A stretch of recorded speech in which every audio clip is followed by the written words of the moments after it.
ಮಾಡೇ ಮಾಡ್ತಾರೆ. ಯಾಕಪ್ಪ ಅಂದ್ರೆ ತಮ್ಮ ಬಲ ಹೆಚ್ಚಾಗಲಿ, ತಮ್ಮ ಮಾತಲ್ಲಿ ನಡೀಲಿ, ತಮ್ಮವ್ರು ತಮ್ಮಿಂದ ಬಂದು ನಿಲ್ಲಿ ಅನ್ನುವಂಥದ್ದು.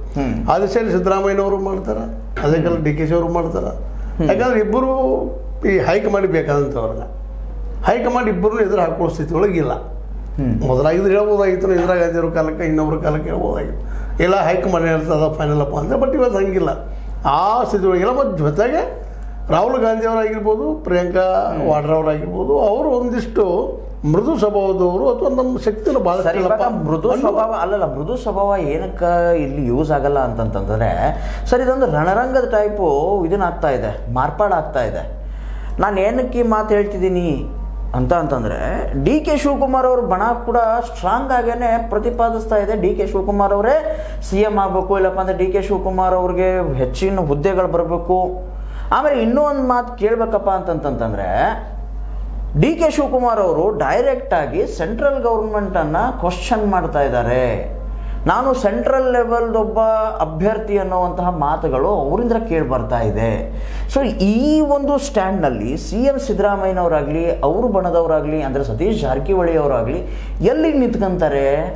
ಸ್ವತಂತ್ರವಾದ ಮೀಡಿಯಾಗೆ ಬೇಕಾಗಿರುವುದು ಸ್ವತಂತ್ರ ಧ್ವನಿ. ಆ ಸ್ವತಂತ್ರ ಧ್ವನಿ ಉಳಿಸಲು ನೀವು ಮಾಡಬೇಕಾದದ್ದು ಇಷ್ಟೇ. ಅದೇನಪ್ಪಾ ಅಂತಂತಂದ್ರೆ ನಿಮ್ಮ ಕೈಲಾದಷ್ಟು ಸಹಾಯ ಈ ಚಾನಲ್ಗೆ ಮಾಡಿ ಹಾಗೂ ನಿಮ್ಮ ಧ್ವನಿಯನ್ನು ಕಾಪಾಡಿಕೊಳ್ಳಿ.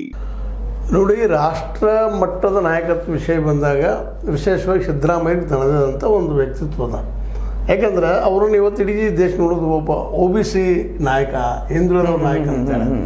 ಆ ದಿಶೆಯಲ್ಲೇ ನಮ್ಮ DKಶಿ ಅವ್ರಿಗಿಂತಲೂ ಒಂದು ಕೈ ಹೆಚ್ಚಿದ್ದಾರೆ ಅವರು. ಆ ವಿಷಯ ಯಾಕಂದ್ರೆ ಬಿಹಾರ ಚುನಾವಣೆ ಇರಲಿ. ಆದ್ರೆ ನಂಬೋದಾಗ್ಲಿ ಏನೇ ಆಗ್ಲಿ ಕಾಂಗ್ರೆಸ್ ಪರಿವಾರ ನಂಬೋದು DK ಶಿವಕುಮಾರ್ ಅವ್ರನ್ನ ಇಲ್ಲ. ನೋಡ್ರಿ, DK ಶಿವಕುಮಾರ್ ಅವ್ರನ್ನ ಎಷ್ಟು ಮಟ್ಟ ನಂಬ್ತದ ಅನ್ನೋದಕ್ಕೆ ಈಗಾಗಲೇ ಉತ್ತರ ಸಿಕ್ಕದ.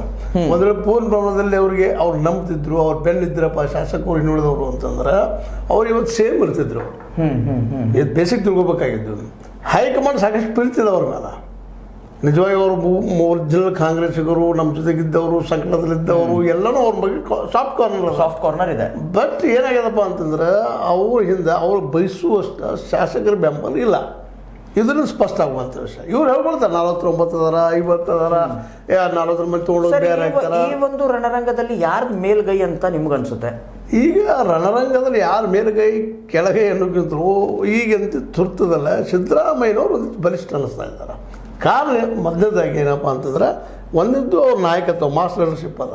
ಕಾಂಗ್ರೆಸ್ನಲ್ಲೇ ಮಾಸ್ ಲೀಡರ್ ಯಾರಿಲ್ಲ. DKಶಿ ಅವ್ರ ಮಾಸ್ ಲೀಡರ್ ಅಲ್ಲ.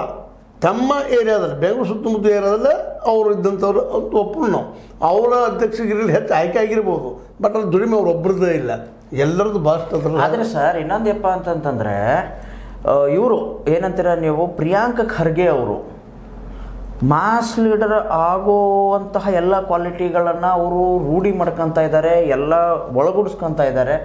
ಅವರು DKಶಿ ಅವ್ರಿಗೆ ಸಪೋರ್ಟ್ ಮಾಡ್ತವ್ರೆ. ಇದಕ್ಕೇನಂತೀರಾ? ನೋಡ್ರಿ, ಅವ್ರಿಗೂ ಒಳಗೆ ಎಲ್ಲೂ ಇರ್ಬೋದು ಮೂಲೆ ಇಲ್ಲ. ನಮ್ಮ ಅಪ್ಪಗೆ ಆದಂತ ಅಲ್ಲೇ ನನಗೂ ಆಗಬಾರ್ದು ಅನ್ನುವಂಥದ್ದು ಅವ್ರಿಗೂ ಸಹ ಅಮೆರಿಕನ್ ಕರೆಗೆ ಅವ್ರು ಸೇಮ್